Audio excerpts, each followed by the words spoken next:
Hi folks, I'm City Manager Michael Spurgeon.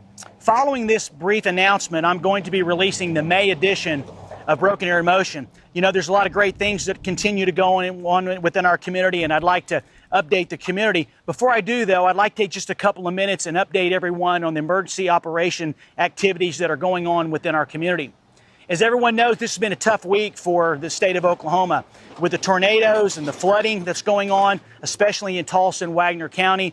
I want to first start off by saying a great big thank you and send a shout out to all the mayors, council members, staff members, emergency manager coordinators, public safety that are helping address the events in their respective communities around the state. I know a lot of cities are struggling right now, and my hearts and prayers go out to them because I know what they're dealing with.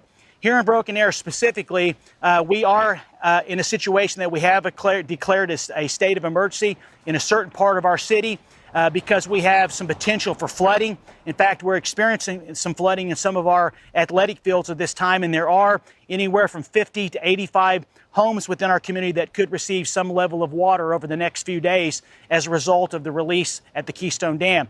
So I want the folks to know that we have activated our Emergency Operations Center, and that will stay operational for 24 hours a day, 7 days a week until I believe and the Emergency Manager Coordinator, Jamie, believes that our community is out of harm's way. And so I just wanted to send that shout out to all the Broken Arrow city team that is working hard to provide great information, to be ready to respond to whatever may happen within our community. I also want to send a shout out to our mayor and council that have showed tremendous support during this time to make sure if we need something, they're there to help any way they can. And also, we've had such an outpouring of support from the community, from folks wanting to know how they can help, because although they may live in another part of the city, whether it's east, whether it's north, we all have friends and family down south in the Indian Springs area. And it's great to see that show of support that everyone has given so far, and we really appreciate that. So once again, we are on duty, and we're going to continue to work until such time as we feel like this disaster has passed us. So at this time, if you have any questions, don't be afraid to give us a call because we will be providing updates. But at this time, as I said, I'd like to present to you the May edition of Broken Arrow in Motion.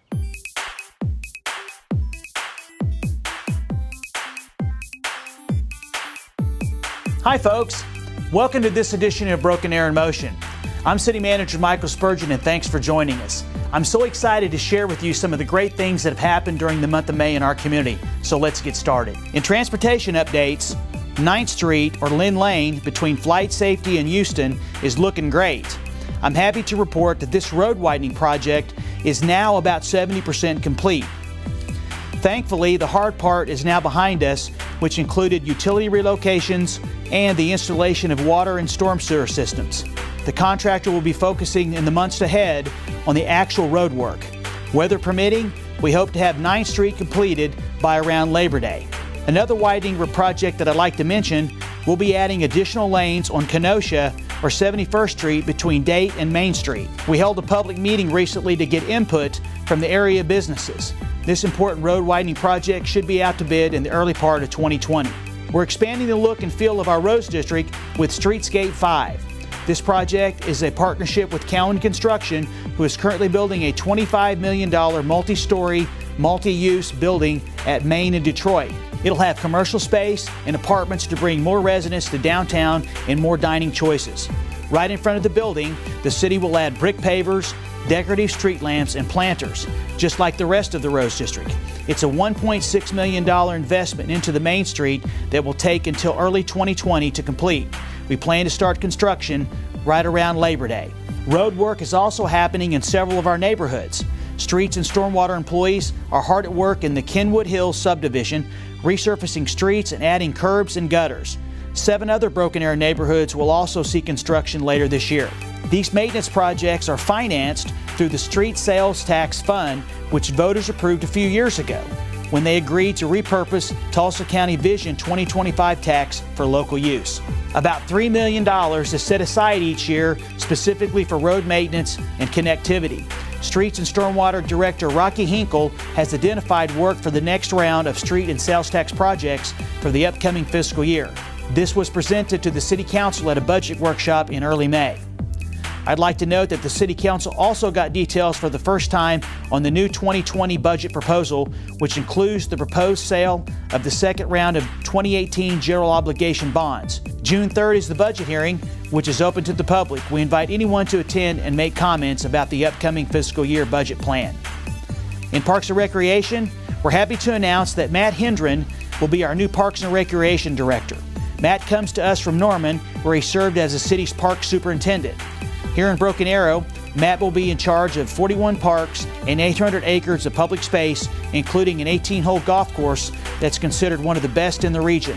We expect that Matt will start work around July 1st. In public safety, the Broken Arrow Fire Department is getting 2 new ladder trucks. These mission-critical apparatus will go into service later this month. One of the trucks will be the first aerial platforms for Broken Arrow Fire. The fire chief will host an in-service ceremony on May 28th at 4 p.m. at Station 6 over by Nienhaus Park. Everyone is invited to help wash the trucks in a tradition that is as old as the fire service itself. Over in the police department, we want to welcome 2 new canine officers to our team. Chaos is an 18-month-old German Shepherd from the Czech Republic, and Loki is a 14-month-old German Shepherd, also from the Czech Republic. Officers Eric Creech and Josh Zoller will be working with the 2 newest members of the Broken Arrow Police Department. In public utilities, a project that will help with odor issues at the Lynn Lane wastewater facility is now complete. The new headworks equipment went into service recently. This is where raw sewage is first filtered when it enters the plant. This is also where most odor problems occur. The new system will be enclosed in order to control strong odors that are generated during the screening process. A consultant will soon begin investigating the taste and odor issues in Broken Arrow's drinking water and come up with solutions for improvements. Certain organic compounds in our raw water source, the Verdigris River, can sometimes affect the taste and odor in our drinking water, especially during the hotter months of the year. The study will take about 8 months and will include coordination with the Oklahoma Department of Environmental Quality. Speaking of water, in Employee Spotlights, meet our new Assistant Director of Utilities, Stacy White. I promoted Stacy from her position in our Engineering and Construction Department. Stacy has a great deal of experience and expertise in public utilities and infrastructure. We're excited to put her knowledge to use managing these important assets. Congratulations to Parks and Recreation Technician Matt Herr. He submitted the city's Parks Locator Tool in a competition against 20 other Oklahoma organizations, and he won. The Parks Locator Tool is the database of information on all the BA's parks, and you can take it for a spin at www.brokenarrowok.gov/parks. Longtime Signal Maintenance Supervisor Rick Baker has retired. It's hard to believe he's been with the city for over 40 years. He did an outstanding job making sure traffic keeps moving in our community. Thanks for your years of service and dedication to the Broken Arrow organization, and best of luck in your retirement, Rick. In community updates, look for the next edition of the Focus newsletter to arrive with your utility bills. This is the great publication that helps you stay informed about what's happening in our local government. That's a wrap for this edition of Broken Arrow in Motion. There's a lot going on, folks. I hope everyone had a great Memorial Day and has plans to have a great summer. Until next month, take care and look forward to seeing you around town.